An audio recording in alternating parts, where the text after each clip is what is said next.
எனக்கு 2 அப்பான்னு நான் சொல்லுவேன். ஒரு அப்பா YGP, இன்னொரு அப்பா இவர். நாங்கள் பெண்படுத்தும் பாடுன்னு ஒரு நாடகம் அந்த காலத்து நான்லாம் 5-6 வயசுல பார்த்த நாடகம். பெற்றால் தான் பிள்ளையான் நாடகம் பேர். அப்போ நாடகம் அதுதான் இவர் பண்ண பார்மகளே பார். எங்க அப்பா பண்ண கண்ணன் வந்தானுங்கிற நாடகம் தான் இவர் பண்ண கௌரவம். அவர் என்கிட்ட ஒரு ப்ராமிஸ் வாங்கிட்டார். எங்க அப்பா எக்காரணத்தை கொண்டு நாடகத்தை விட்டுறாத, நீ இவ்வளோ பிஸியாக போயிட்டு இருக்கிறத பார்த்தா நீ சினிமா. ஏன்னா அந்த காலகட்டங்களில் என்னோட நாடகத்திலேருந்து சினிமாவுக்கு வந்த நிறைய பேர் நாடகத்தை மறந்துட்டாங்க. அறிவாளியில் எங்கள் அப்பா பண்ண அளவுக்கு மேடையில் சிவாஜி சார் அளவு கூட பண்ண முடியல. இது பெண்படுத்தும் பாடு நாடகத்தை திருப்பி போட முடிஞ்சா நான் எங்கள் அப்பா பண்ண ரோல் பண்ணணும்னு ஆசைப்பட்டிருக்கு உண்டு. ஆள வந்தானுங்கிற அந்த கேரக்டர் பேர் அது. படத்துல அதே பேர் தான் வச்சாங்க. எனக்கு இன்னும் ஞாபகம் இருக்கு. நாடகத்தை வந்து நடிகர் திலகம் பார்த்துட்டு சொல்றாரு, YGP ரொம்ப நல்லா பண்ணியிருக்கேன் நாடகத்தை, ஆனால் உன் பேரிஸ்டர் ரஜினிகாந்த் ரோல நான் எங்கே எடுத்துன்னு போகிறேன் பாரு அப்படின்னாரு. அப்போவே எங்கள் அப்பா சொன்னார், சிவாஜி நீங்கள் சொல்லவே வேண்டாம், நான் பண்ணது ஒன்றுமே இல்லை. அதே மாதிரி படம் முடிஞ்சப்பறம் அது வேறு லெவலுக்கு அவர் கொண்டு போயிட்டார். என்கிட்ட காசு இருந்தால் கோயில் கட்டிடுவேன். அவருக்கு யாராருக்கோ கட்டினாங்க, அவர் கட்டினாங்க. எப்போதுமே ஸ்பான்சர் என்ன பண்ணுவோம்னா லீடரை கவனிச்சிருவோம். இதுக்கு எங்கள் அப்பா ஒத்துக்கவே மாட்டார். அத்தனை பேருக்கும் ரூம் வசதிகள் சாப்பாடு வசதிகள் சரியாக இருந்தால் தான் தன் ரூமுக்குள்ள அவர் போவார். அதை நான் இன்னும் ஃபாலோ பண்றேன். ஃபாரின் போனா கூட அவர் பண்ண முதல் படமே சில நேரங்கள் ஜெயகாந்தன் சார். அதுல ஒரு சின்ன அருமையான விஷயம் என்னன்னா, அப்பா அவர் வந்து காலனா பிரதிபலனை எதிர்பார்க்காம பல சினிமா ப்ரொடியூசர்ஸ்க்கும் டைரக்டர்ஸ்க்கும் அந்த கலர் ஃபிலிம் ரிலீஸ் பண்ணி கொடுத்து ஹெல்ப் பண்ணியிருக்காரு. அவர் சொந்த கேரண்டியில். அவருடைய க்ளோசஸ்ட் ஃப்ரெண்டு சினிமா இண்டஸ்ட்ரியில் யாருன்னா நீங்கள் 2 பேர் நான் சொல்லுவேன், நீங்கள் நம்பவே மாட்டீங்க.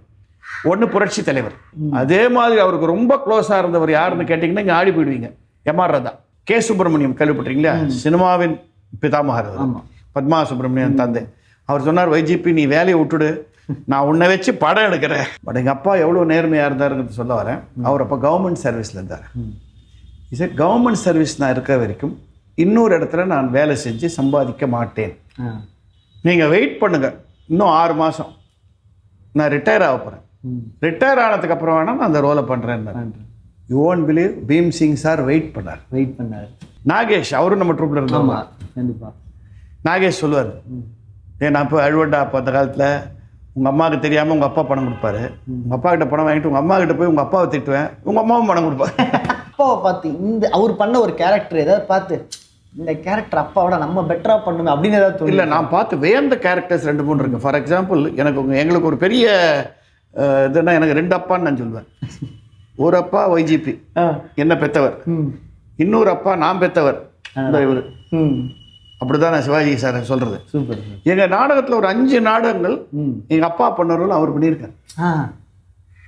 உங்களுக்கு சொல்லணும்னா நாங்கள் பெண்படுத்தும் பாடுன்னு ஒரு நாடகம் அந்த காலத்து நான்லாம் 5-6 வயசுல பார்த்த நாடகம். அதில் எங்கள் அப்பா பண்ண ரோல் தான் இந்த அப்பா அறிவாளியில் பண்ணார். அதுக்கப்புறம் நான் முதலில் நாடகத்தில் இறங்கின வருஷம் 1961. ஒரு அற்புதமான ரோல் எங்கள் அப்பா பண்ணார். பெற்றால் தான் பிள்ளையான் நாடகம் பேர். அப்போ நாடகம் அதுதான் இவர் பண்ண பார்மகளே பார். அதுக்கப்புறம் ரொம்ப நாள் கழிச்சு பார்த்தீங்கன்னா எங்கள் அப்பா பண்ண கண்ணன் வந்தானுங்கிற நாடகம் தான் இவர் பண்ண கௌரவம். இவ்வளோ பெரிய படம். அதுக்கப்புறம் எங்கள் அப்பா பண்ண பரீட்சைக்கு நேரமாச்சு தான் நானும் இவர் சேர்ந்து பண்ண பரீட்சைக்கு நேரமாச்சு எனக்கு இன்றைக்கும் பேர் வாங்கி கொடுத்துருக்கேன். ஸோ அதில் இவர் பண்ண ரோல் இவ்வளோ ஒரு 5 ரோல் சிவாஜி சார் பண்ணியிருக்காரு. இதை விட எனக்கு என்ன பெருமை வேணும்? அதில் நான் வந்து ரொம்ப ஓப்பனாகவே சொல்லுவேன், என்னன்னா அறிவாளியில் எங்கள் அப்பா பண்ண அளவுக்கு மேடையில் சிவாஜி சார் அளவு கூட பண்ண முடியல இதில். ஏன்னா அது வந்து ஒரு வேற மாதிரி எடுத்துகிட்டு போயிட்டாங்க அந்த கதையை. அவர் பிளேம் பண்ண முடியாது. அது அவர் எது கொடுத்தாலும் அது அதே மாதிரி எனக்கு ரொம்ப பிடிச்சது இன்னைக்கும் அவர் நான் வியந்தது, ஆஹா அந்த ரோல் நம்மளால பண்ண முடியாது. அந்த அறிவாளியை திருப்பி அந்த பெண்படுத்தும் பாடு நாடகத்தை திருப்பி போட முடிஞ்சா நான் எங்க அப்பா பண்ண ரோல் பண்ணணும்னு ஆசைப்பட்டிருக்கு உண்டு. ஆள வந்தானுங்கிற அந்த கேரக்டர் பேர் அது. படத்துல அதே பேர் தான் வச்சாங்க. ஆனா அதே மாதிரி கண்ணன் வந்தான் நாடகம் எங்க அப்பா பண்ணார். அந்த பேரிஸ்டர் ரஜினிகாந்தை எங்க அப்பா மேடையில பண்ணார். படம் பார்த்தப்புறம் இது மறந்து போச்சு.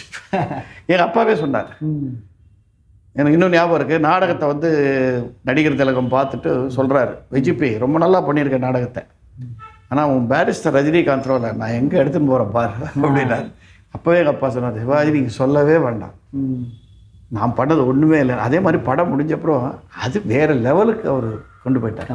எதுக்கு சொல்கிறேன்னா நல்ல கேரக்டர்ஸ் எங்கள் ட்ரூப்லேருந்து எனக்கு அது பெரிய பெருமை. எப்போதுமே சொல்லிட்டு இருப்பேன், அதுவும் இந்த வருஷம் உங்களுக்கு பார்த்தீங்கன்னா இந்த 3 படங்களோட விசேஷமான ஒரு வருஷம். பார்மகளே பாரோட 60வது வருஷம், கௌரவத்தோட 50வது வருஷம், பரீட்சைக்கு நேரமாச்சோட 40வது வருஷம். இது நான் 3 பெருசா கொண்டாட போறேன், ஒரு ஃபங்க்ஷன் பண்ண போறது. அப்பா பண்ண ரோல சிவாஜி சார் பண்ணாருங்கிறது எனக்கு எவ்வளவு பெருமை. ஏன்னா நான் சிவாஜியை தெய்வமாக இருக்கிறேன், அவர் நான் வேற எதுவும் கிடையாது. என்கிட்ட காசு இருந்தா கோயில் கட்டிடுவேன். அவருக்கு யாராருக்கோ கட்டினாங்க, அவரு கட்டினாங்க. நடிகருக்குன்னு ஒரு அதனால ஸோ அதுதான் எனக்கு அந்த பக்கம் டிராமாவில் என்ன அப்படியே ஒரு பக்கம் தூக்கினது ஒரு, இன்னொரு பக்கம் நான் பார்த்து வளர்ந்தது சிவாஜி சார். ஆனால் அவன் 2 பேரும் ரொம்ப நட்போடு இருந்தான். நான் அவரை பார்த்து வேந்தது இப்போவும் நான் ஃபாலோ பண்ணுறதுன்னா, எங்கள் அப்பா வெளியூர் ட்ராமா எல்லாம் போகும் இல்லையா, நிறையா அந்த காலத்துக்கு போயிருக்கோம். ஒரு ஸ்பான்சர் போய் அரேஞ்ச் பண்ணி உட்கார வச்சாரு. எப்போதுமே ஸ்பான்சர் என்ன பண்ணுவோம்னா லீடரை கவனிச்சிருவோம். இதுக்கு எங்கள் அப்பா ஒத்துக்கவே மாட்டார். அத்தனை பேருக்கும் ரூம் வசதிகள், சாப்பாடு வசதிகள் தெரியா இருந்தால் தான் தன் ரூமுக்குள்ளே அவர் போவார். அதை நான் இன்னும் ஃபாலோ பண்ணுறேன், ஃபாரின் போனால் கூட. அதனால தான் ப்ராபபிளி 72 வருஷம் என்னால் ட்ரூப்பை நடத்த முடிஞ்சது. நிச்சயமா சார், அந்த நம்பிக்கையோட இருக்கிறேன். சுயநலத்தோட நான் ஏங்கி இருந்தால் அது நடந்திருக்காது. கண்டிப்பாக. ஸோ அப்பா வந்து பார்த்தீங்கன்னா அப்பயே சில படங்கள் எல்லாமும் ஒர்க் பண்ணியிருக்காரு. அது ரொம்ப லேட்டாக பண்ணார். ரொம்ப 70 அவர் ரிட்டையர். அதில் பாருங்க, அது அவர் பண்ண முதல் படமே சில நேரங்கள் ஜெயகாந்தன் சார். அதில் ஒரு சின்ன அருமையான விஷயம் என்னன்னா, அவர் சர்வீஸில் இருந்தபோது அவருக்கு அந்த ரோலை வந்து பண்ண சொன்னார் பீம் சிங் சார். ஏன்னா நீங்கள் இன்னொன்று முக்கியமான விஷயம்னா, அவர் கவர்மெண்ட் சர்வெண்ட்டாக இருந்தபோது retired as the deputy chief controller of imports and exports. அப்போது ரா ஃபிலிம் கண்ட்ரோல்னு ஒன்று இருக்கும், கலர் ஃபிலிம் கொடுக்கறதுக்கு. அந்த டிபார்ட்மெண்ட் இவர்கிட்ட இருந்தது.